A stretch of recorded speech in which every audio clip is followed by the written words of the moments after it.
Ipagpatintero panikamatayan doon sa kamay ng mga teroristang Hamas. 240 hostages, 32 of them are children. Habang pinanood ko itong video na ito ng mga rallyista na sumisigaw ng Free Palestine, nalulungkot ako doon sa 4 na kaluluwa na kababayan ko na nandito sa Israel na pinatay ng Hamas noong October 7.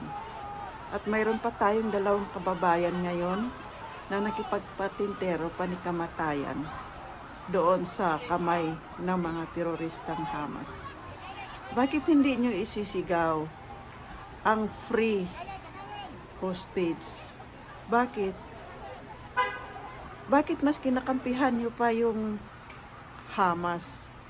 Kasi kung sisigaw kayo na Free Palestine, isa lang din ibig sabihin yan, kinakampihan nyo ang Hamas.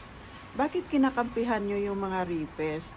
Bakit kinakampihan nyo yung mga mamamatay tao? Bakit kinakampihan nyo yung mga kidnapper? Ganon ba talaga yung sa inyo, sa relihiyon nyo?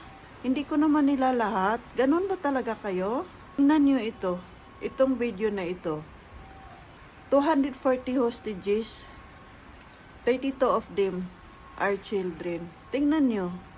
Kung halimbawa, isa sa inyo dyan, o isa sa inyong kapatid, o isa sa inyong anak, o isa sa inyong magulang, ang napasama sa 240 hostages, matutuwa ba kayo sa Hamas? Siguro naman hindi.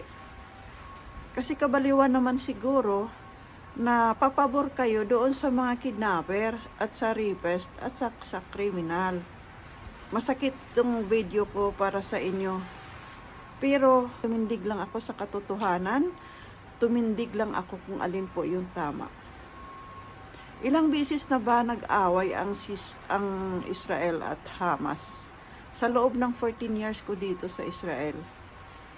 Sila yung nangungunang magpalipad ng fireworks, sila din yung humihingi ng ceasefire. Ngayon, buong mundo, grupo ng mga Muslim, nagrarally. Ang gusto nila, Free Palestine. Free Palestine. Paano naman yung mga hostages doon, na nandoon sa kamay ng mga Hamas? Alam niyo ba, ang ginagawa ng mga Hamas na yan? Nung nagpunta dito si President Biden, nag-release sila ng 2 tao, kapalit ay pagkain, tubig, at gamot. So, ibig sabihin, yan palang ginagawa pala nila yung mga hostage na yan para doon sa kapalit, para sila mabuhay. So, gusto pala nilang makipag-away. Bakit gumagamit sila ng mga sibilyan?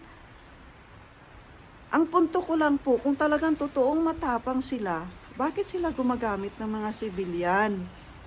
Ang Israel, maniwala talaga akong matapang sila. Kasi hindi sila gumagamit ng mga sibilyan. Gumagamit sila ng Iron Dome para ito ay magprotekta sa kanila.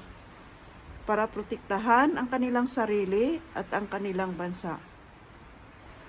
Ngayon, alam ko na kung bakit ang mga Arab country ay wala silang demokrasya. At tanging tayo lang ang Pilipinas at ang Western countries ang mayroong demokrasy. Kasi kadalasan sa mga Muslim, hindi man lahat, sila ay gumagawa ng gulo. Pansin nyo, lahat ng Arab countries walang nagrarally ng mga Arabo. Kasi bawal sa kanila eh.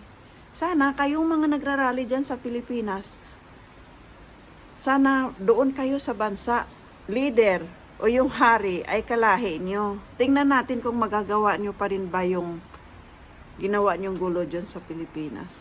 So yun lang po. Bye-bye.